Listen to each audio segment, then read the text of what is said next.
할렐루야. 네, 여러분 반갑습니다. 그나마 제한적 예배가 이제 허락이 되어서 우리 모인 그 자리 허용수의 10%를 우리가 받아들여서 같이 예배할 수 있습니다. 지난주까지만 해도 정말 텅 빈 예배당 안에서 제가 카메라만 계속 이렇게 보고 설교를 하고 했는데, 여기 앞에 오신 성도들 얼굴 보니까 너무 힘이 되고 또 감사하고 그렇습니다.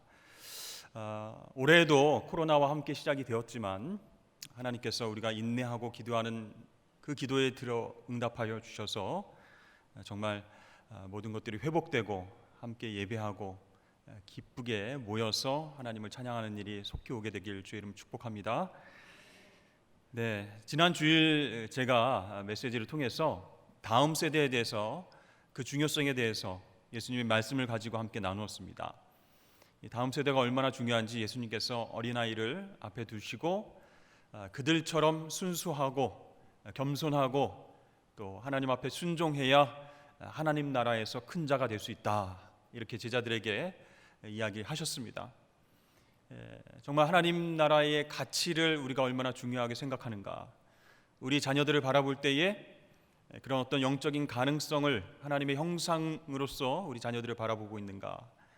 그래서 우리 자녀들이 신앙으로 바로 서지 않으면 우리의 미래는 없게 되는 거예요. 그래서 지난 주일 메시지를 통해서 다음 세대의 중요성에 대해서 그렇게 은혜를 나눴고요. 오늘은 우리가 가정 예배를 통해서, 코로나이기 때문에 가정에 있는 시간이 많아져서가 아니라 본질적으로 이 가정 예배가 왜 중요하고 가정에서 우리의 신앙이 전수되어져야 되는 것이 왜 중요한지를 우리가 특강 강의를 통해서 한번 살펴보고자 합니다.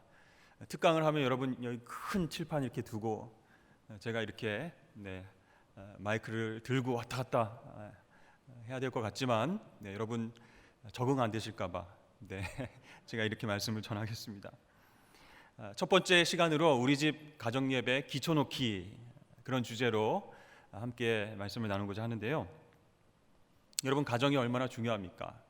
이 가정이 회복되면 어떻게 돼요? 교회가 살아나고 또 세상이 살아나게 된다, 저는 그렇게 생각을 합니다. 그래서 우리 가정 가운데에 정말 주님의 말씀이 넘쳐나고 우리 가정 가운데에 주님이 가르쳐 주신 사랑이 넘쳐나면 얼마나 좋을까, 그런 생각을 계속하게 됩니다. 그래서 오늘 강의를 통해서 첫 번째로 가정이 우리에게 어떤 의미인가, 거기에 대해서 생각을 해보고요. 두 번째로 유대인들은 가정에서 어떻게 신앙교육을 했는가, 또 세 번째로 또 성경 속의 가정 예배는 어떻게 드려졌는가, 네 번째로 우리의 역사 속에서 가정 예배가 어떻게 진행되어 왔고 그 중요성은 무엇인가, 그리고 마지막으로 한국 교회는 왜 지금 이 시점에서 가정 예배를 드려야만 하는가, 이렇게 다섯 가지 포인트를 가지고 함께 나눠보겠습니다. 첫 번째로 우리 성도들에게, 믿는 사람들에게 가정은 어떤 의미일까? 로마 카톨릭 교회는요, 성직자의 독신주의를 발전시켜 왔죠. 그래서 성직자들이, 신부님들이 결혼하지 않고 독신으로 사는 것이 더 복되다, 이렇게 가르쳤습니다. 그런데 천주교에서는 가정을 이루고 사는 것이 죄다, 이렇게 말하지는 않죠. 그렇다고 결혼하고 자녀를 낳아서 키우는 삶이 정말 이상적이고 고상한 삶이다, 이렇게 말하지도 않습니다. 그런데요, 우리 개신교회는요, 이러한 생각을 거부하는 거죠. 성경적으로 하나님께서 결혼과 가정이라고 하는 제도를 세우셨기 때문에 우리는 적극적으로 찬성하는 거예요. 그래서 종교개혁자들은요, 대부분 다 결혼했습니다. 그리고 자녀를 낳고 아름다운 가정을 이루면서 살아갔죠. 이 마틴 루터의 아내는 수녀원 출신입니다. 그리고 깔뱅의 아내도 제세례파 교인이었어요. 그래서 가정을 이루고 종교개혁자들도 가정 안에서 하나님의 말씀을 교육하고 가르치고 신앙을 자녀손들에게 전수하는 그런 일들을 중요하게 생각했다는 거죠. 자, 그들은요, 태초에 하나님께서 가족을 이루시게 하신 분이다. 그러니까 가정의 주인은 하나님이시다라는 것을 성경을 통해서 강조하고 있고요. 그리스도 안에서 가정의 소중함을 회복하는 것이 참 중요하다라고 이야기를 합니다. 그래서 여러분, 교회보다 가정이 더 기원이 빠른 거죠. 그렇죠? 인류 역사에 있어서 가장 오래된 제도이자 공동체가 바로 가정이다라고 할 수 있습니다. 이것은 인간이 만든 게 아니에요.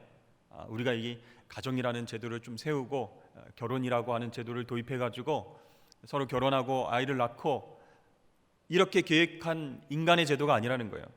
하나님의 선물이라는 거죠. 자, 창세기 보면 최초의 가정이 누가 나오죠? 아담과 하와. 그렇죠? 에덴 동산에서 시작이 된 그것이 바로 최초의 가정입니다. 그런데 오늘날은 이 결혼이라고 하는 제도를 통해서 하나님 안에서 남자와 여자가 사랑에 빠지고 또 결합하고 부부의 언약을 맺는 것으로 공동체를 이루게 되는 것이죠. 그래서 하나님은 이 부부라고 하는 관계를 통해서 최고의 선물인 자녀를 그 가정 가운데 선물로 허락해 주셨습니다. 그렇기 때문에 이 부모의 손으로 자녀를 잘 양육한다고 해도 자녀는 누구일 거예요? 네, 원래 본질적으로 누구일 거예요? 원래 소유자는 하나님이시라는 거예요. 네, 자녀를 내 것인 양, 내 생각대로, 내 꿈대로, 내 목표대로 이렇게 자라가라 이렇게 강요할 수 있는 존재가 아니라는 거예요. 하나님께서 선물로 주신, 그리고 하나님께서 생명을 주셨기 때문에 원래 소유자는 하나님이신 거예요. 그렇기 때문에 하나님의 뜻대로, 하나님의 말씀대로 자녀를 양육하는 것이 우리 부모에게는 필요한 부분이다라는 것이죠. 그래서 하나님을 대신해서 자녀를 양육하고 훈련할 기회와 의무를 주셨기 때문에 자녀를 통해서 하나님의 뜻을 발견해 나가고, 하나님이 이런 은사를 주셨구나, 하나님 이런 성품으로 정말 사람들을 섬기게 하는구나, 그것을 발견하는 기쁨을 부모가 누릴 수 있게끔 하신 거예요. 내 소유가 아니지만, 그렇죠? 하나님이 나에게 맡겨주신 귀한 영혼이기 때문에 하나님의 말씀으로, 그렇죠? 성경적 가치관으로 그렇게 자녀와 함께 살아가야 한다는 것이죠. 그래서 이 자녀를 양육하면서 얻게 되는 기쁨이 무엇보다도 크게 된 겁니다. 그래서 물론 정말 힘들게 하고 우리를 속상하게 하고, 사춘기가 와서 부모의 말 안 듣고 막 대들고 문 콱 닫고 들어가고 게임에 빠지고 막 무슨 얘기를 하면 싸우고 뭐 이런 어려운 과정이 있지만은 그래도 하나님이 나에게 맡겨주신 선물이다 생각하고 인내함으로 성경적인 가치관으로 그렇게 자녀와 함께 살아가는 것이 참 중요하다라는 것이죠. 자, 성경적인 가정 생활은요, 그래서 온 가족이 하나님을 중심으로 하나님 말씀에 순종하면서 하나님을 함께 예배하는 것입니다. 우리 가정의 최고는, 대장은 우리 아버지야. 그러니까 항상 아버지의 말씀에 귀를 기울이고 그 권위에 순종하고, 물론 좋습니다. 그런데 그 아버지의 권위와 어머니의 권위 주시기 이전에 하나님께서 가정을 허락하셨기 때문에 우리 가정의 진짜 대장은 하나님이시다. 하나님 중심으로 우리 가족이 돌아가야 된다는 거죠. 그래서 하나님을 함께 예배하는 것이 우리 가정의 가장 중요한 가치다라는 것을 인식하고 인정해야 그 가정이 화목할 수 있고, 그 가정이 하나님 주시는 그 은혜와 사랑을 맛보면서 살아갈 수 있다는 것입니다. 그래서 하나님은요, 역사를 통해서 보면, 또 성경을 통해서 보면 가정을 통해서 어린 자녀들이 신앙을 공급받고 자라나고 그렇게 성장해서 하나님의 뜻에 맞게끔 그렇게 쓰임받는 가족들이 많이 있습니다. 가정을 통해서 하나님 특별하게 일하신다는 거예요. 성령을 통해서 구체적으로 일하시게 되는 거예요. 사실 어린 자녀들이 뭘 보고 자라겠습니까? 부모님의 성경적인 가치관과 말과 행동과 하나님의 은혜와 사랑을 받은 것을 어떻게 실천하고 열매를 맺는가, 그것을 보고 자란다는 것이죠. 그래서 하나님은요, 이 가정이라고 하는 제도를 통해서 서로가 서로에게 선한 영향력을 주고받고 정말 하나님 뜻대로 성장하기를 원하신다는 거예요. 그래서 우리는 가정을 통해서 하나님을 경외하는 삶을 경험할 수 있는 거예요. 설교를 듣고 우리가 말씀을 보고 간접적으로는 하나님이 정말 이런 분이시구나, 사랑이시구나, 하나님을 경외해야 되겠다, 하나님 높여드려야겠다, 이렇게 생각할 수는 있지만 실질적으로 삶 가운데서 보고 듣고 배우는 것은 가정 구성원들을 통해서 그렇게 하나님 사랑을 경험할 수 있다는 거예요. 또 하나님을 예배하고 경외하는 삶을 실천할 수 있다는 거예요. 그래서 이 가정은요, 교회 안에 작은 교회다라고 말을 할 수가 있는 것이죠. 제가 이 가정의 사전적인 정의를 찾아봤습니다. 그랬더니 어떻게 나와 있냐면, 부부를 중심으로 그 부모나 자녀를 포함한 집단과 그들이 살아가는 물리적 공간인 집을 포함한 생활 공동체, 이렇게 되어 있습니다. 부부를 중심으로 이렇게 되어 있어요. 이게 가정의 사전적인 의미입니다. 그러나 성경적인 사전적 의미는 뭐라고 했습니까? 하나님 중심으로 하나님을 경외하는 삶을 살아가는 그런 하나님께서 주신 선물, 공동체다, 이렇게 말씀드렸죠. 자, 사전적 의미는 그래요. 그래서 패밀리라고 우리는 영어 단어에서 가정을 이렇게 얘기하죠. 이 패밀리라고 하는 단어는 라틴어 파밀리아에서 나왔고요. 이 파밀리아라고 하는 라틴어는 파물루스라고 하는 종, 노예, 섬기는 자라는 단어에서 또 파생이 됐다고 합니다. 그러니까 가정이라고 하는 뜻이 원래 라틴어 종, 노예라고 하는 뜻에서 나왔다라는 거예요. 즉 이것을 다시 해석해서 말씀을 드리면, 가정은 집에서 서로를 위해서 일하고 섬기는 사람들의 무리다, 공동체다, 이렇게 해석을 할 수가 있는 거예요. 누가 막 대장이다 해가지고 그렇게 눈치 보고 주눅 들고 명령하고, 그렇지 않으면 막 벌받고, 그런 상태가 아니라, 어원적으로 봤을 때, 라틴어 그 어원으로 봤을 때 서로 섬기는 사람들이다, 이런 뜻이에요.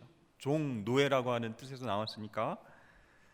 그래서 모두 아버지나 어머니나 형제 자매 모두가 하나같이 섬기는 자로 구성된 공동체가 가정이라 할 수 있어요. 근데 이제 어떻게 됩니까? 점점 남성 가장이 힘을 얻게 되고 나가서 돈을 벌게, 그죠? 그러니까 이제 힘이 있게 되죠.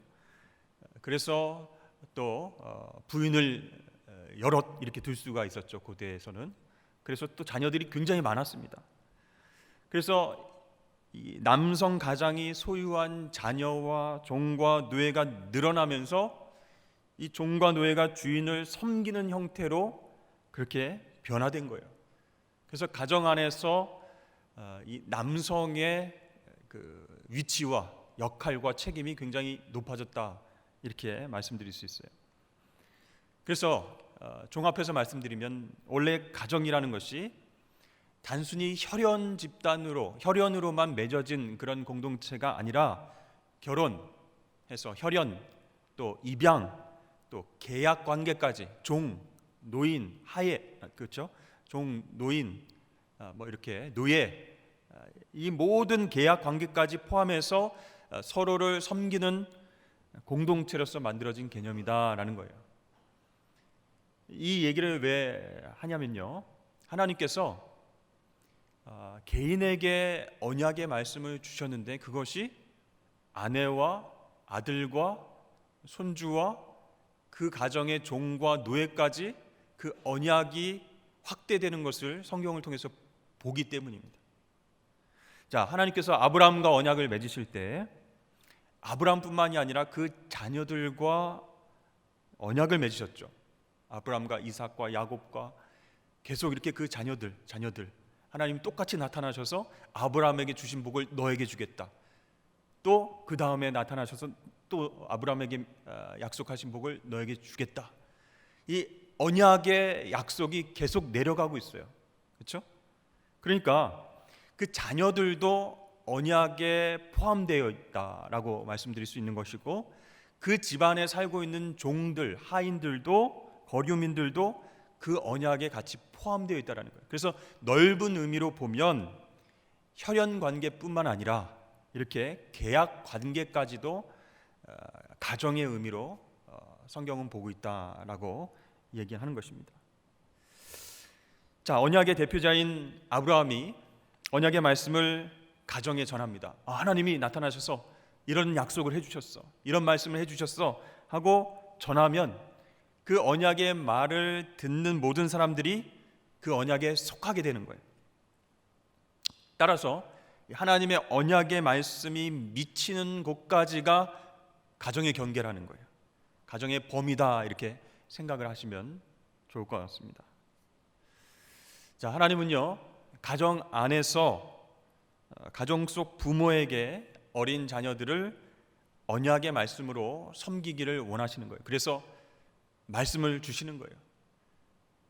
그 말씀에 순종하고 살아가면서 생기게 되는 은혜와 복을 자녀들도 똑같이 누리게, 또 똑같이 보고 배울 수 있도록 그렇게 하나님이 역사하신다는 거예요. 그래서 우리 때에 그 언약의 말씀이 성취가 안 되었더라도 우리 아들, 우리 딸 때에, 그러면 우리 아들과 딸 때에 다 언약이 성취되지 않을지라도 어떻게 해요? 손주 세대까지 그 언약이, 하나님의 언약이 파생돼 가지고 그 가정을 통해서 복이 점점 넓어지는 것을 하나님이 기뻐하신다는 거예요. 그래서 정말 중요한 것은 이 부모 세대가 하나님의 언약의 말씀을 받을 때 그것을 쉽게 흘러보내는 것이 아니고, 정말 우리에게 주신 귀한 말씀이구나, 이 언약의 말씀이 우리 자녀들에게 흘러갈 수 있도록 하자, 같이 하나님을 섬기자, 하나님 나라의 가치대로 살자, 끊임없이 교육하고 가르치고 대화하고 예수님 얘기를 하고 이 신앙의 가치관을 함께 나누는 이 시간들이 너무너무 중요하다는 겁니다. 자, 이렇게 하나님의 언약을 기반으로 해서 생긴 민족이 이스라엘 백성들이잖아요. 이 유대인들은 그러면 가정에서 어떻게 신앙을 가르쳤을까? 두 번째로 한번 살펴보기를 원합니다. 유대인들의 신앙 교육은요, 한마디로 말해서 밥상머리 교육이다, 이렇게 할 수 있습니다. 밥상머리 교육 들어보셨습니까? 밥을 먹으면서, 또 밥 먹기 전에 기도하면서, 밥을 먹으면서 이 음식을 먹으면서도 이 음식의 의미가 무엇인가, 그리고 음식을 먹고 나서도 계속 하나님 얘기를 하는 거예요. 유대인들이 이 밥상머리 교육이 너무 잘 되어 있어서 지금도 이 토론 문화, 그죠? 하나님의 말씀에 대해서 같이 이야기를 나누고 궁금한 거 물어보고 부모가 대답해주고 모르는 것 서로 말씀을 찾아보고, 이런 토론 문화가 너무너무 가정 안에서 잘 되어 있기 때문에 이 유대인들이 창의적으로 생각을 잘하는 겁니다. 그래서 노벨상이란 노벨상은 유대인들이 많이 쓸어가지 않습니까? 자, 유대인들은요, 가정에서 밥상머리 교육을 하는데 제일 중요한 교육 중에 하나가 이 절기의 밥상머리 교육을 한다는 거예요. 큰 절기 중에서 여러분 기억나는 절기가 뭐가 있습니까? 유월절, 그렇죠? 6월 넘어가다, 그런 뜻이죠. 패스오버, 그런 뜻입니다. 뭘 넘어가요? 하나님의 심판을 넘어간 거예요. 그렇죠? 문설주에 어린 양의 피를 바름으로써 여기 하나님 말씀에 순종하는 가정이 있구나 하고 천사가 심판을 확 넘어간 거예요. 패스오버, 넘어갔어요. 그것이 이 이스라엘 백성들이 이집트를 탈출해서 구원받은 엄청난 그런 날이었거든요. 그래서 그것을 기념해서 각 가정에서 행하게 되는 축제의 날입니다. 이것이요, 무슨 국가적인 행사가 아니에요. 또 성전을 중심으로 모여라, 우리가 6월절 행사를 하자, 이게 아니에요. 가정 행사라는 거예요. 그래서 6월절 첫날 저녁에 온 가족이 식탁에 모여서 앉아 있습니다. 그러면 어머니가 이제 아내가 음식을 차리는데요, 이 음식이 하나하나가 다 이집트에서 종살이 했던 때, 그때를 나게 하기 위한 음식들이에요. 그러니까 뭐예요? 밥을 먹으면서 그 음식을 먹으면서도 시청각 교육을 하는 거예요. 그리고 이거 왜 먹어요? 이게 무슨 의미가 있어요? 자녀들이 물어보겠죠. 그러면 그때 설명해 주는 겁니다. 양고추냉이라고 불리는 쓴나물을 이제 준비를 합니다. 근데 쓴나물을 먹으면은 여러분 아우 너무 맛있다 이렇게 하시는 분 있으세요? 우리 아이들이 나물을 안 좋아해가지고 시금치도 안 좋아하고 뭐 이렇게 도라지 이런 것도 안 좋아하고 그래요. 일단 이렇게 씹히는 것도 별로 안 좋아하고 냄새도 좀 별로고 이렇게 해서 잘 안 먹지 않습니까? 쓴나물을 딱 차려오는 거예요. 그럼 애들이 잘 먹겠습니까? 잘 안 먹죠. 그런데 이 쓴나물은 이집트에서 비참한 노예 생활을 했었던 때를 상징하는 거예요. 먹으면 쓰잖아요. 그만큼 힘들었다는 거예요. 이집트 400년이 넘는 그 노예 생활을 우리 선조들이 했단다라는 것을 가르쳐주기 위해서 쓴나물을 준비해요. 그래서 그 유월절 가정 예배를 인도하는 인도자가 쓴나물을 들어서 소금물에 담갔다가 이거를 가장 작은 아이 막내에게 줍니다. 그냥 먹어도 쓴데 소금물에 찍어가지고 줘요. 이게 무슨 의미냐면 눈물을 의미하는 거예요. 그렇게 힘들고 어려운 노예 생활, 이집트 노예 생활 가운데서 이스라엘 백성들이 눈물을 흘리면서 그렇게 살아갔단다. 그 이집트에서 흘린 눈물을 기억하기 위해서 쓴나물을 소금에 찍어서 어린아이에게 줍니다. 그걸 먹는 거예요. 그런데 이 먹을 때 그냥 먹는 것이 아니고 땅의 열매를 주신 하나님께 감사의 말을 하고 먹게끔 그렇게 합니다. 땅의 열매를 주셔서 감사합니다. 아우 써 막 이렇게 하면서 이제 먹겠죠. 자, 그리고 이스트를 넣지 않고 만든 과자 여러분 아시죠? 뭐죠? 부풀지 않은 과자, 무교병. 네, 그것을 이제 맛자라고 합니다. 굉장히 이제 볼품없게도 생겼고 굉장히 맛도 없습니다. 아무 맛도 안 나요. 근데 이 과자를 준비를 해서 이집트를 탈출할 때에 정말 시간을 지체할 수 없잖아요. 그러니까 그냥 막 만든 거예요. 과자를 막 만들어 가지고 빨리 이 음식을 가지고 탈출하자. 그랬던 급박한 상황을 상기시키는 거예요. 한번 사진을 보여주시죠. 맛자 저렇게 생겼습니다. 그냥 이스트 넣지 않고 구워가지고 뭐 부풀지도 않고 맛도 별로 없고 딱딱하고 그렇습니다. 그래서 맛자를 들어서 둘로 딱 쪼개는 거예요. 큰 부분은 나중에 사용하도록 냅킨에 싸놓고 또 작은 부분, 쪼개진 부분은 방 어딘가에 숨겨놓는 거예요. 그러면 자녀들이 나중에 보물찾기 하듯이 숨겨진 맛자를 찾습니다. 그러니까 이게 완전히 교육용이에요. 그죠? 정말 출애굽할 당시에 급했기 때문에 맛있게 빵을 만들어 가지고 간 게 아니고 급하게 이스트 넣지 않고 그렇게 만든 빵이다라는 것을 가르쳐 주면서 숨겨놨다. 보물 찾기를 하듯이 그것을 찾아서 빨리 탈출해야 된다. 뭐 이런 식으로 교육을 하는 것이죠. 그래서 인도자는 그 맛자를 먹을 때 이 떡은 우리 조상들이 먹었던 고난의 떡이다. 이렇게 말해줍니다. 그때 이제 먹는 거예요. 자, 그리고 하로셋이라고 하는 게 있는데요. 사과와 땅콩과 매운 양념과 포도주로 이렇게 막 섞어서 만든 황갈색의 하로셋이라는 것이 있는데 이것은요 이스라엘 백성들이 이집트에서 노예 생활을 했잖아요. 볏집이 없이 벽돌을 구워내야만 했던 그 고된 노역, 고된 노동, 그것을 뜻하는 거예요. 한번 보여주시죠. 약간 색깔이 벽돌 같은 색깔이 들죠. 사과, 땅콩, 뭐 양념, 포도주 이런 걸 넣어가지고 만들었어요. 황갈색이에요. 이걸 하갈렛이라고 합니다.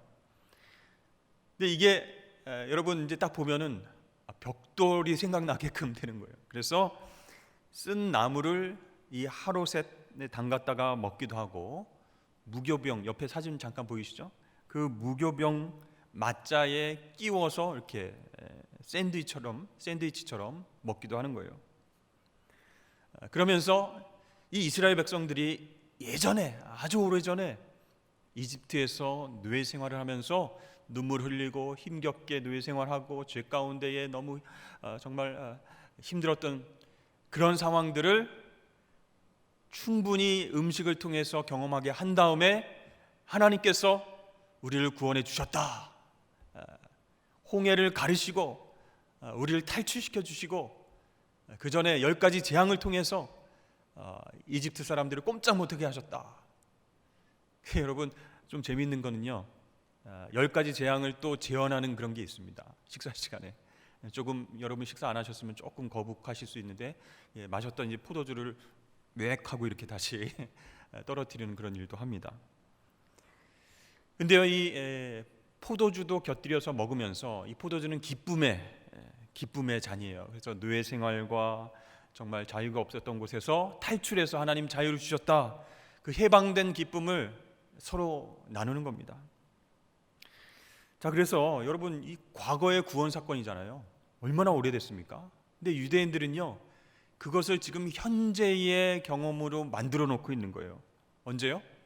식탁머리에서 밥 먹으면서 유월절이라고 하는 그 절기에 이런 여러 가지 이벤트와 행사와 또 먹는 순서를 통해서 이것은 어떤 의미가 있다, 이것은 무엇 때문에 우리가 먹는다, 이렇게 밥상머리에서 교육을 하고 먹게 하고, 또 아이가 물어보면 부모가 대답해주고, 그리고 우리는 하나님의 구원으로 말미암아 해방된 민족이야. 그래서 자유를 얻었어. 그래서 광야로 나가서 훈련을 받고 약속의 땅으로 간 그런 민족이야. 이렇게 가족들에게 늘 새로운 출애굽으로 경험시킨다라는 것이에요. 중요한 것은요, 온 가족이 이제 식탁에 둘러앉으면요, 가족 중에서 가장 나이가 어린 우리 아이가 질문을 하게 되어 있습니다. 왜 오늘 저녁 식사는 다른 날과 다른 거죠? 이렇게 질문을 해요. 그럼 이제 아버지는 기다렸다는 듯이 조상들이 이집트 그 나라에서 노예 생활을 한 것과 하나님이 놀라운 구원의 능력으로 우리를 이끌어 주신 그 구원의 이야기를 쫙 이렇게 해주는 거예요. 이런 식으로 절기 때마다 유월절, 칠칠절, 초막절 하나님이 행하신 모든 일들을 기억하면서 가정 단위로 자녀들을 교육하는 거예요. 국가적 행사가 아니라는 거예요. 가정에서 초를 켜고 음식을 준비하고 순서에 따라서 서로 시청각 교육을 하고 맛을 보고 쓰다, 이건 무슨 맛이 없어요. 그러면 왜 그런지 설명해주고, 이렇게 해서 하나님이 우리 민족에게 하셨던 일들을 교육하는 거예요. 자, 유월절, 칠칠절, 초막절 이렇게 절기를 1년에 한 번씩 보내죠. 그리고 나서 이 유대인들은 일주일에 한 번 뭘 지켜요? 안식일을 지킵니다. 금요일 오후가 되면요, 회당에서 이제 예배를 드리고 가정 단위로 다 모여요. 그래서 집에서 안식일을 준비하면서 가정에서 하나님 예배하고 경배하고 규제하는 시간을 갖습니다. 그래서 이 안식일 날에는 또 식탁에 앉아가지고 또 함께 식사를 하면서 아버지는 성경 이야기를 해주고 또 찬양을 같이 하고 기도를 합니다. 그리고 자녀들 한 사람 한 사람을 축복해 주는 그런 기도를 하게 됐죠. 그래서 유대인의 가정을 통해서 하나님의 놀라운 구원 역사와 성경의 이야기들이 계속 전해질 수 있도록 한다라는 거죠. 그래서 이 가정은요, 정말 소중한 공동체입니다. 하나님을 경외하고 하나님을 같이 경험할 수 있는 공동체가 되기 때문에 너무 소중한 거예요.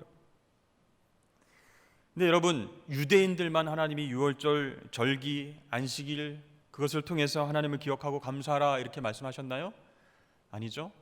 하나님을 알고 있는 하나님의 모든 백성들, 예수 그리스도를 통해서 구원받은 모든 하나님의 백성들이 함께 하나님을 예배하고 가족들이 하나님의 놀라운 구원의 역사를 기억하라라고 말씀을 성경 곳곳에서 하셨습니다. 그래서 모든 그리스도인들의 가정에서 이 부모는요, 참 역할이 중요해요. 하나님 구원 역사와 언약의 말씀, 그것을 자녀들에게 전달을 해주고 자녀들이 하나님이 이런 분이시구나, 이렇게 하나님은 어떤 분인지를 깨닫게 해줘야 된다는 거예요. 그분이 엄마 아빠한테 어떤 일을 행하셨는지, 어떻게 내가 구원을 받았는지, 하나님을 만나고 회개하고 예수 그리스도를 구주로 고백한 그 감격적인 순간을 설명할 수 있어야 돼요. 그리고 우리 가족 전체 한 사람 한 사람에게 하나님이 무엇을 원하시는지를 같이 기도를 통해서 이야기할 책임이 우리 부모에게 있다는 거예요. 여러분, 과거에는요, 이 성경을 개인적으로 소유할 수가 없었죠. 인쇄술이 발달하기 훨씬 전이니까요. 그래서 이 말씀을 암송하는 수밖에 없었어요. 그리고 글자를 아는 사람도 별로 없었기 때문에 구전으로 들어서 알고 있고 외운 말씀을 자녀들에게 암송시킴으로 인해서 하나님 말씀을 계속 반복해서 가르쳤다는 거예요. 그래서 하나님 말씀을 암송하는 것이 그 하나님의 말씀을 마음 가운데 두는 최고의 방법이었던 것이죠. 근데 요즘 여러분, 우리가 산성가족 말씀 암송대회에서 히브리서 12장 1절과 2절 단 2절만 이렇게 암송하는데 여러분 얼마나 이제 호응하실지 기대가 됩니다만, 지금까지 한 열 몇 가정 이렇게 영상 찍어서 보내주셨어요. 선착순이니까 여러분 빨리 서두르시기 바랍니다.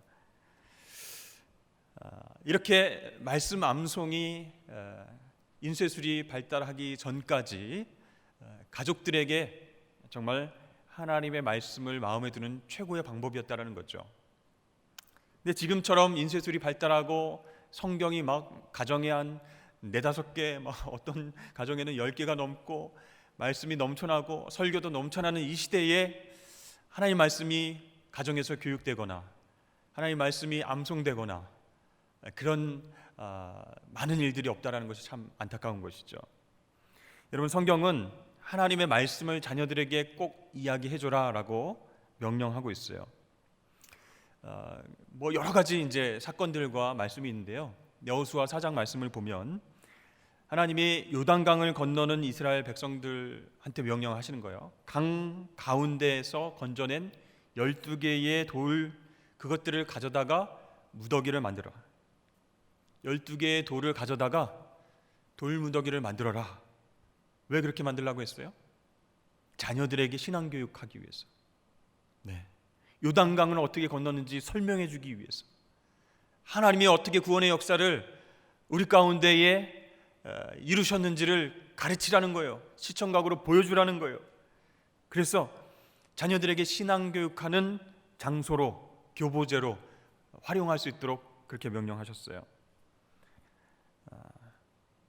우리 여호수아 4장 20절에서 24절까지 말씀이 있는데요. 제가 한번 읽어드리겠습니다. 여호수아가 요단에서 가져온 그 12돌을 길갈에 세우고 이스라엘 자손들에게 말하여 이르되 후일에 너희 자손들이 그들의 아버지에게 묻기를 이 돌들은 무슨 뜻이니까 하거든 너희는 너희의 자손들에게 알게 하여 이르기를 이스라엘이 마른 땅을 밟고 이 요단을 건넜습니다.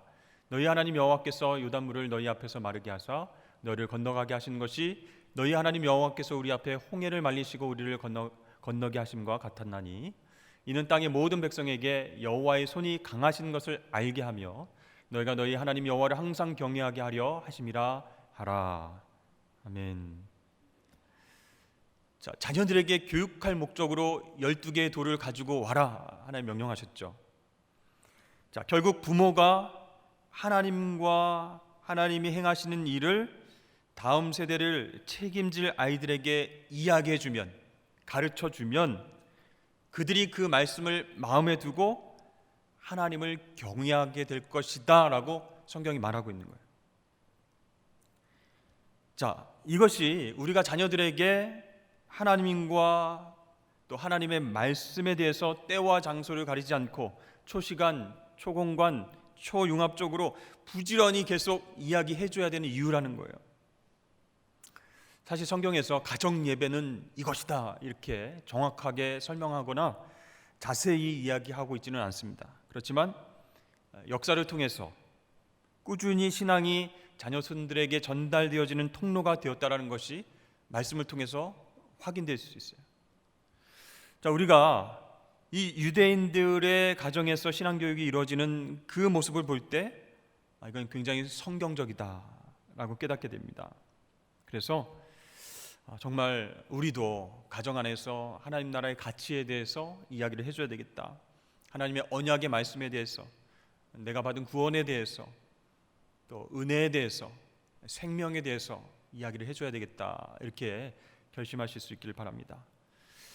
세 번째로 성경 속의 가정 예배는 어떤 모습이었는가? 첫 번째로 아브라함 경우를 보면요, 아브라함이 이제 창세기 12장부터 나오지 않습니까? 11장에 보면 바벨탑 사건이 나와요. 하나님께서 교만한 인간들을 흩으셔가지고 언어를 다 다르게 하셔서 흩으셨죠. 그 시점에서 아브라함 가정 외에는 하나님 말씀에 순종하고 믿음으로 반응하는 그런 사람들이 없었어요. 자, 이렇게 하나님께서 아브라함을 선택하셨습니다. 근데 사라와 사이에 기적적으로 아기가 태어나자 아브라함은요, 그 가정 안에서 주님의 말씀에 순종할 수 있도록, 주님의 도를 지키도록 이삭을 잘 교육을 시켰다라는 것이죠. 가족과 함께 예배드리는 그런 장면이 안 나오는 것 같은데, 근데 여러분 창세기 22장에 가보면 아브라함과 아들 이삭이 대화하는 장면이 나와요. 제사에 대해서 이야기를 하는 부분이 나옵니다. 자, 하나님이 아브라함을 시험하셔서 아들을 바쳐라, 제물로 바쳐라 이렇게 말씀하십니다. 그래서 그 이튿날 아브라함은 알겠습니다. 새벽부터 모든 것을 다 갖추고 장작까지 수레에 이렇게 손수패가지고 모리아 산으로 향하고 있어요. 거기서 외아들을 제물로 바치려 하는 것은요, 하나님을 신뢰했기 때문이고, 또 하나님께서 이삭을 다시 살려주실 것이다 믿었기 때문에 그렇게 행동할 수 있었던 거죠. 자, 그런 아브라함과 이삭은요, 산에 가서 하나님께 제사를 드려서 하나님을 기쁘시게 해야 된다라는 것을 둘 다 잘 알고 있었습니다. 창세기 22장 6절과 7절 말씀을 보면 거기 번제나무가 나오죠. 그리고 또 다음 말씀에 보시면 번제할 어린 양은 어디 있나이까 이렇게 나오죠. 그러니까 이삭이, 이 아들이 번제를 드릴 때에 필요한 것이 무엇인지를 알고 있었다는 거예요. 그죠? 번제할 때 불을 피워서 할 수 있는 나무가 필요하고, 또 번제할 때 희생 제물인 어린 양이 필요한데, 아버지 어린 양은 어디 있어요? 이렇게 물어보는 거예요. 그 대화를 통해서 우리는 뭘 알 수 있는가? 이삭은 하나님께 드리는 제사와 예배에 대해서 오래전부터 알고 있었다는 거예요. 즉 가정 예배가, 아브라함 가정 예배가 계속 있어 왔다는 겁니다. 그래서 가정 가운데서 그들을 인도해서 하나님께 자주 예배를 드렸다라는 것을 알게 되는 거죠. 자, 욥은요, 하나님을 경외했고 가정의 제사장으로서의 자녀들의 영적 상태를 위해서 노력한 그런 사람이었습니다. 욥기 1장 4절에 보면 7 아들이 있는데 각자 자기 집에서 잔치를 베풀 정도로 부자였어요. 누이 3명도 초대했어요. 근데 잔치가 끝난 그 뒤에 5절 말씀에 이렇게 나옵니다. 욥이 아들들을 부르는 거예요. 누이들까지 부르는 거예요. 그래서 얘네들 잔치하다가 혹시 하나님 앞에 실수했을까 봐 성결하게 하고 그들의 명수대로 번제를 드렸다, 제사를 드렸다는 거예요. 자녀들과 함께 가정에서 제사를 드렸어요. 그래서 혹시나 하나님 앞에서 죄를 지은 것이 있으면 용서받기 위해서. 그리고 여러분 잘 아시죠? 야곱 이야기. 야곱이 세겜에 가서 뭔가 잘해보려고 했는데 잘 안 풀렸어요. 디나의 강간 사건으로 해서 막 낙심하고 있어요. 그때 하나님의 음성을 듣습니다. 베들로 돌아가라. 거기서 뭘 하라고요? 거기에서 예배드리라. 하나님을 만났던 그 장소에서 예배를 회복하라. 그렇게 말씀하셨죠. 그래서 창세기 35장 2절 말씀에 자기만 가서 이렇게, 그리고 아들들과 가서 예배드린 게 아니고 자기와 함께한 모든 자들에게, 노예와 종들을 포함한 모든 가족들에게 너희들 정결하게 해라. 이방 신상 다 버려라. 그리고 우리 예배하러 베델로 올라갈 거야. 이렇게 얘기를 합니다. 자, 여러분, 이렇게 구약에 나온 몇 명의 인물들을 보더라도 거의 회중이 모이는 공예배가 없다라는 것을 알 수 있죠. 거의 없었다, 드물었다라고 생각하시면 됩니다. 성막과 성전이 지어진 후에도 신자들은 자주 큰 무리로 모여서 하나님을 예배하지 못했어요.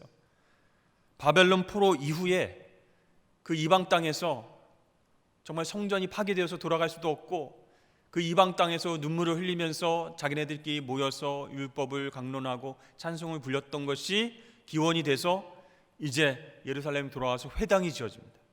회당 중심으로 신앙생활을 하게 되는 거예요. 여러분, 아브라함과 이삭과 야곱과 요셉과 모세와 여호수아, 당대에 하나님 믿고 사랑한 사람들도 그분을 예배하기를 원했어요. 그런데 제사를 드릴 만한 어떤 큰 성전도 없었고 어떤 원칙도 없었습니다. 자, 중요한 것은 어떤 장소가 아니라는 거예요. 어떤 형식이 아니라는 거예요. 가정 안에서 하나님을 높여드리고, 죄가 있으면 하나님 앞에 내어놓고 희생 제물을 바치고 예배드렸다, 이게 중요하다는 거예요. 여호수아는 어땠습니까, 여러분? 백성들 가운데서 마지막 연설을 하면서 여호수아 24장 15절 말씀에 오직 나와 내 집은 여호와를 섬기겠다, 이렇게 얘기를 하는 거예요. 여러분, 근데 한번 생각해 보셨어요? 여호수아 가정 어떻게 예배드렸을까? 그 당시에 공예배도 거의 드물었고, 그나마 백성 가운데 많은 이들은 성막까지 가는데 며칠씩이 걸렸어요. 저 며칠씩 걸리는데 성막 가서 제사를 드려야 되나? 너무 힘들고 불편한 거예요. 그런데 여호수아는 뭐라고 그랬어요? 나와 내 집은 여호와를 섬기겠노라. 그 다짐과 약속을 지키려면 어떻게 했을까요? 어떤 식으로든 가정 안에서 예배를 드렸을 것이라는 거죠.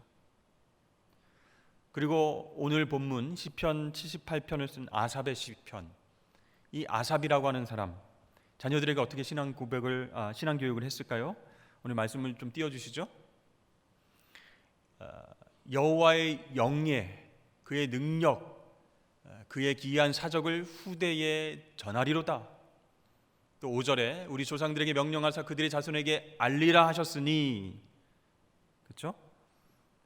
그 다음 9절, 그들의 자손에게 일러서 하나님의 계명을 지키고 또 그 심령이 하나님께 충성하지 아니하는 세대와 같이 되지 아니하게 하려 하심이로다, 그렇게 말씀합니다. 처음에 나온 하나님의 영예에서 이 영예는 찬송이라는 단어로 번역할 수 있어요. 그러니까 하나님이 행하신 기적과 구원의 역사와 칭송받으실 만한 그런 여러 가지 일들, 그분의 모든 것을 찬양하는 것을 자손과 후손에게 전하라 라고 말씀하셨기 때문에 순종하겠다는 거예요. 후손들이, 선조들이 하나님을 향한 불순종을 보고 배우지 않도록 하기 위해서 하나님의 영의 찬송, 하나님을 높여드리는 찬송을 계속 하겠다는 거예요. 자녀들에게 가르치겠다, 그런 이야기입니다. 그렇다면 아버지들은, 부모들은 주님의 영예와 찬송을 자녀들에게 언제 가르쳤을까요? 가정에서 식탁 교제를 할 때, 식사할 때, 그때 하나님을 찬양하고 가르쳤다는 겁니다. 당시 성막은요, 오늘날 작은 개척교회보다 더 작은 건물이었어요. 다윗과 아삽 시대를 보면요, 주요 절기가 되면은 모든 사람들이 모여서 예배를 드렸는데 장소가 없으니까 다 서서 들판에서 그렇게 하나님께 제사를 드렸습니다. 수천 명이 바깥에 선체로 찬양을 올려드리고 희생제물을 잡고 제사를 했다는 겁니다. 그래서 아삽의 시에서 나타난 명령은요, 자녀들에게 가르쳐야 되니까 어떻게 해요? 수천 명이 밖에서 모이는 그 찬양과 제사의 시간이 아니라 가정에서 모이는 시간을 통해서 가르쳤다는 겁니다. 자, 마지막으로 신약 성경에 바울이라고 하는 사람이 있죠. 바울이 간수에게, 감옥에 갇혀 있을 때 간수에게 복음을 전해요. 그래서 예수님을 그가 영접할 때에도요, 가정 단위로 신앙을 갖게 되었음을 알게 됩니다. 사도행전 16장 말씀 보여주시면, 주 예수를 믿으라, 그리하면 너와 내 집이 구원을 받으리라, 그렇게 말씀하고 있죠. 그렇게 하나님을 받아들이게 했고, 그리고 온 가족이 다 세례를 받은 후에 온 집안이 하나님을 믿었다, 이렇게 가족 단위로 복음이 증거되어지고 함께 하나님을 믿었다라고 증거하고 있어요. 여러분, 이러한 쭉 이야기들을 제가 설명해 드리면서 결론적으로 매튜 헨리라고 하는 그 성경 주석학자의 이야기를 인용해서 말씀을 드릴게요. 가정 예배가 새로운 방법이 결코 아니라는 거예요. 예전부터 성도들이 써왔던 믿을 만한 방법이라는 거예요. 우리의 가정을 작은 교회로 만들기 위해서 우리가 몸부림치는 거예요. 하나님 말씀을 가르치고 하나님의 구원의 역사를 찬양하고 우리 하나님 나라의 가치에 대해서 어떻게 이야기를 나누고 그것을 전수할 것인가, 자연스럽게 이야기하는 장을 가정에서 마련하라는 겁니다.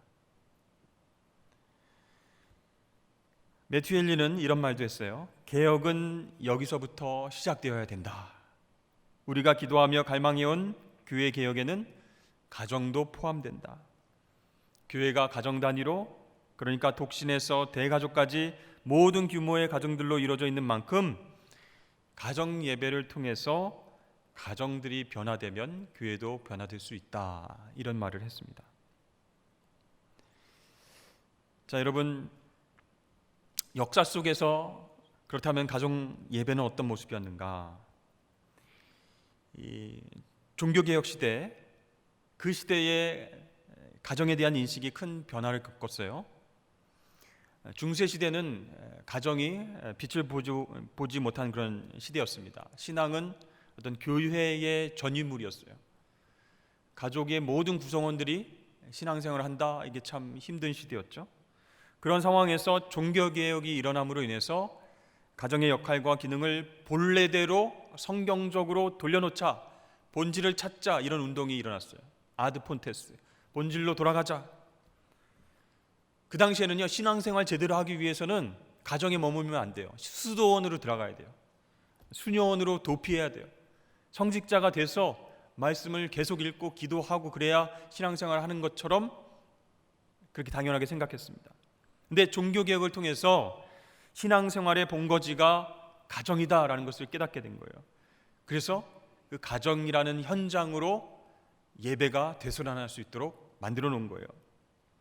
수도원에서 이루어졌던 매일매일의 기도와 성경 읽기와 묵상이 가정에서 시작이 된 것이죠. 가정으로 옮겨지게 된 것이죠.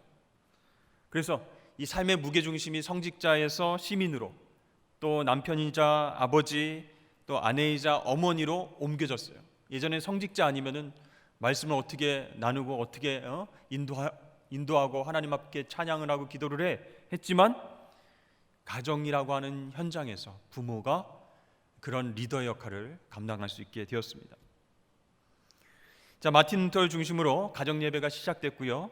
이러한 경향은 종교개혁이 막 활발하게 일어났던 주변 국가로 퍼져나가게 됐어요. 독일하고 스칸디나비아 반도, 또 스위스, 프랑스, 네덜란드까지 영향을 줬습니다. 그 당시 스코틀랜드 장로교회에서 이 장로가 신방을 할 때는요, 중요하게 확인하는 사항이 당신 가족들 가정 예배 드리고 있어? 이걸 확인하고 체크하는 거예요. 자, 이렇게 미국으로 건너간 스코틀랜드 이민자들은 그 전통을 고수하면서 가정 예배를 철저하게 잘 지켜왔습니다. 그런데 제2차 신앙 부흥 운동이 크게 일어난 거예요. 그러면서 가정 예배가 역설적으로 쇠퇴하기 시작했습니다. 신앙 부흥 운동이 막 커지니까 그 결과로 시작된 주일학교 운동이 가정 예배를 옆으로 밀어내는 그런 결과가 생기게 된 거예요. 본래 그 당시에 교회 학교는 불신자들의 자녀들에게 복음을 전하는 그런 일을 하기 위해서 생긴 거거든요. 이 교회 학교가 주일날 열리면서 그게 썬데이 스쿨, 그렇게 주일 학교 이렇게 부르게 된 거예요. 원래 이 주일 학교, 교회 학교에서 불신자들의 자녀들이 들어와서 뭐 예배드리고 교육 받았는데 이제 믿는 사람들의 자녀들까지 같이 오게 된 거예요. 근데 나중에는 불신자보다 신자의 자녀들이 더 많아지게 됐고, 그 이후에 신자의 자녀들을 위한 교회 교육으로 조금씩 변화되게 되었다는 것이죠. 자, 그렇게 되니까 여러분, 믿는 사람의 부모가 가정 예배를 드려왔는데, 그리고 신앙교육을 해왔는데 주일학교가 막 부흥하고 성장하는 거예요. 그리고 믿는 사람들의 자녀들이 교회학교에 가서 신앙을 체계적으로 더 많이 열심히 막 교육을 받는 거예요. 그런 경향이 생겨나니까 이제 가족에서는 부모들이 교회가 그 역할을 하는구나 하면서 그 역할을 교회에 넘겨주게 됐어요. 산업화와 더불어서 함께 일하는 부모들이 이제 바쁘게 되고요, 집 밖으로 많이 나가 있고요, 가정에서 모이는 시간들이 별로 없게 되고요, 그러면서 가족들과 함께 모여서 예배하고 신앙교육하는 일들이 조금씩 소홀해지기 시작했고, 주일 학교에게 그 모든 역할을 맡기게 되는 겁니다. 우리 한국교회는 어떨까요? 개신교회는요, 다른 나라하고는 다르게 독특하게 성장을 했어요. 이 가정 예배를 소홀히 하면서도 교회가 막 폭발적으로 막 이렇게 성장을 했어요. 무조건 교회로 가는 거예요. 무조건 이제 새벽 예배, 뭐 금요 집회, 막 철야 예배, 막 수요 예배, 막 예배란 예배는 막 요일마다 다 생겨나고, 가정보다 교회 나가야 이제 신앙교육이 된다라고 생각할 수 있게끔 폭발적으로 막 그렇게 성장을 했습니다. 여러분, 그런데요, 이 현재 한국 교회는 어떻습니까? 가정 예배를 강조하고 있지 않은데, 이것 때문에 개신교회의 어떤 영적인 상태는 기성세대뿐만 아니라 다음 세대의 신앙 위기로까지 연결되고 있어요. 어디서부터 어떻게 시작해야 될까 막막한 거예요. 정말 하나님께서 맡겨주신 선물 언약의 이 자녀들을 신앙으로 교육해야지 우리 기독교가 정말 미래가 있는데, 소망이 있는데 안 되는 거예요. 여러분, 어떻게 해야 될까요? 가정에서 시작해야 된다는 거예요. 교회 학교도 마찬가지로 신앙교육을 잘해야 되지만, 가정에서 우리 부모들이 책임감을 가지고 하나님 앞에 서는 그 예배가 되살아나야지 우리 한국 기독교가 다시금 빛을 향해서 일어날 수 있는 거예요. 마지막으로 한국교회는 왜 지금 가정교회가 필요한가? 여러분, 한국교회는 벌써 20년 넘게 성장이 멈췄습니다. 감소 추세에 있어요. 여러분, 조금만 이렇게 뉴스를 찾아보면 알 수 있죠. 종교별로 어떻게 성장하고 있는가. 한국교회 개신교는 계속 떨어지고 있습니다. 천주교는 조금 올랐다가 떨어지고 있고, 불교, 다른 미신들 막 이렇게. 오히려 성장하는 교회는 있는데 대형 교회 위주로 성장을 하고 있어요. 그러니까 감소하는 교회가 정상이고요, 현상 유지만 해도 아주 잘하고 있다 이렇게 칭찬해 줘야 되는 그런 분위기 속에서 우리가 신앙생활을 하고 있어요.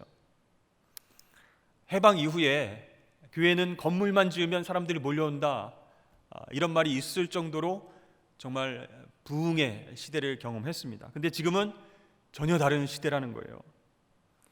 이 한국교회가 이 시대 가운데에 다시 살아나기 위해서는 가정 예배가 회복돼야 될 줄로 여러분 믿으시길 바랍니다. 이 한국교회는요, 그동안 가정 예배 또 가족들을 독력화하는 데에 별로 관심을 두지 않았어요. 교회가 가정을 대처한다라고 생각했기 때문에 무조건 come and see, 와서 보라, 집회가 있으니 와보라, 무슨 집회, 무슨 부흥회, 무슨 예배, 새벽 특별, 이렇게 계속 교회로 오라 했죠. 그러나 이런 수많은 교회의 예배와 모임들이 정말로 영적 부흥을 이루고 긍정적인 측면도 있지만 역효과가 난 거예요. 가정 중심의 삶과 가정 중심의 신앙교육이 약화되는 그런 측면을 나왔다는 거예요.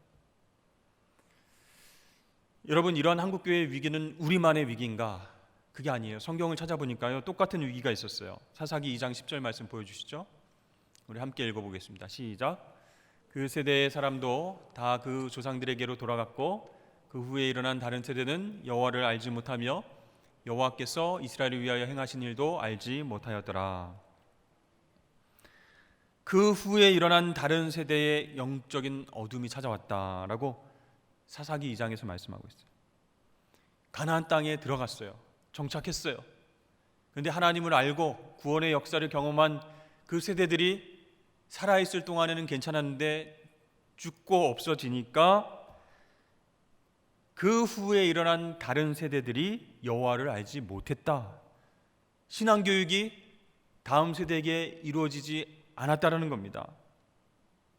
그러니까 그들의 예배 생활과 또 경건의 삶이 가족을 통해서 전수되지 못했기 때문에 사사기는요 완전히 난리 부르스예요. 각자의 소견에 오른 대로 행하는 시대가 사사기입니다. 여러분, 사사시대의 마지막 사사이자 제사장이었던 엘리 아시죠? 엘리? 제사장 가정인데요, 자녀들을 신앙으로 교육시키지 못했어요. 그래서 그 자녀들이 하나님께 드리는 제사를 멸시하고 죄를 범합니다. 엘리도 죽고 자녀들도 죽게 됩니다. 제사장의 아들도 그런데 하물며, 그렇죠? 백성들의 삶을 말할 것도 없겠죠. 그런데 여러분, 이 한국 교회의 요즘 실정이 사사시대와 똑같다라는 거예요. 하나님을 알지 못하는 세대들이 예배를 중요하게 생각하지 않은 거예요. 여호와의 제사를 멸시했던 엘리 제사장의 아들들처럼 예배 드리는 거 싫어하는 거예요. 교회 가는 거 창피해하는 거예요. 예수 믿는다고 고백하지 못하는 거예요. 한 번은 교회 학교 살리기 운동 그런 회의에서 어떻게 하면 우리 다음 세대를 살릴 수 있을까 의논을 하다가 주일날 학원 안 가기 운동을 우리가 전국적으로 한번 펼쳐봅시다, 이렇게 누군가 제안을 했어요. 근데 그 회의에 참석한 목사님들 몇 분이 그 운동은 성공하기 힘듭니다, 이렇게 단정적으로 말했다는 거예요. 그 이유가 뭡니까? 막 얘기를 하는데 그 자리에서는 잘 얘기를 안 하는데 나중에 알고 보니까 거기에 이제 오신 분들도 포함해서 제가 아는 목사님들의 자녀들이 100% 주일날 학원에 가고 있기 때문입니다, 이렇게 이야기를 합니다. 목사님들의 자녀들이 주일날 학원을 가기 때문에 다른 성도들의 자녀들한테 학원 가지 맙시다, 주일날 예배에 집중합시다, 이렇게 말할 수 없다는 거예요. 여러분, 이런 시대를 우리가 살아가고 있습니다. 우리는 자녀들에게 수고의 떡만 먹이고 성공의 떡만 먹이면 되는 게 아니라는 거예요. 생명의 떡을 먹여야 되는 거예요. 가정에서 생명의 떡을 나누고 부모와 자녀들이 함께 은혜를 나누는 시간, 그 시간이 있어야 되는 거예요. 여러분, 시편 127편에서 자식들은 여호와의 기업이다, 이렇게 말씀을 했어요. 기업이라는 것은 유산이고 선물이라는 뜻이에요. 자녀가 여호와의 언약이고 유산이고 후세에 물려주는 선물이라는 것은 언약 백성과 관련이 있는 거예요. 하나님이 아브라함과 언약 맺으실 때 기업이라는 말을 하셨거든요. 그런데 지금은요, 아이를 안 낳아요. 기업을 물을 수가 없어요. 아이를 안 낳는 이유가 굉장히 많죠. 계산해 보니, 생각해 보니 너무 힘들다는 거예요. 먹이고 입히고 교육시키고, 우리 부모 세대들이 사는 것보다 더 힘들어질 것이고, 아파트 값은 점점 오를 것이고, 점점 우리나라가 아이를 낳지 않고 고령화되고 노령화되고 있습니다. 신앙을 이어갈 다음 세대가 점점 줄어들고 있는데, 지금 있는 다음 세대도 가정에서 신앙교육을 못 받고 있어요. 정말 심각한 위기가 아닐 수가 없습니다. 사랑하는 성도 여러분, 가정 예배는 그래서 중요합니다. 하나님 백성들이 삶의 자리에서 세상 사람들과 가장 강력하게 구분될 수 있는 현장 중에 하나가 바로 가정 예배라는 거예요. 여러분, 제가 오늘 강의를 통해서 가정이라는 것이 어떤 것인가, 하나님께서 가정이란 공동체를 통해서 언약 백성으로서 하나님의 은혜와 복이 계속 흘러내려가기를 원하시는데 우리는 어떻게 하고 있는가? 우리는 사사시대처럼 지금 도전받고 있지 않은가? 제사장의 아들들이 하나님께 제사 드리는 것을 경멸하고 싫어했던 것처럼 우리의 자녀들이 하나님 앞에 예배 드리는 것 싫어하고 있지 않은가? 하나님을 모르는 세대들이 점점 늘어나고 있는데 우리는 그런 자녀들을 바라보면서도 침묵하고 있지는 않은가? 우리 가정 어떻게 할 것인가? 가정 예배가 필요하다는 것을 알았다면 여러분, 이제 실천해야 될 것입니다. 다음 주 수요일에는 실질적으로 예배를 어떻게 드릴 것인가, 너무 여러분 심각하게 목사님 너무 심각하게 얘기하셨는데 나는 지식도 없고 예배를 인도할 줄도 모르고 말씀도 모르는데 걱정할 것 없습니다. 너무 쉽습니다. 예수님 이야기를 전해주면 됩니다. 기대하시면서 다음 주일날 우리 함께 말씀을 듣기를 원합니다. 이 시간은 통성으로 함께 기도하기를 원합니다.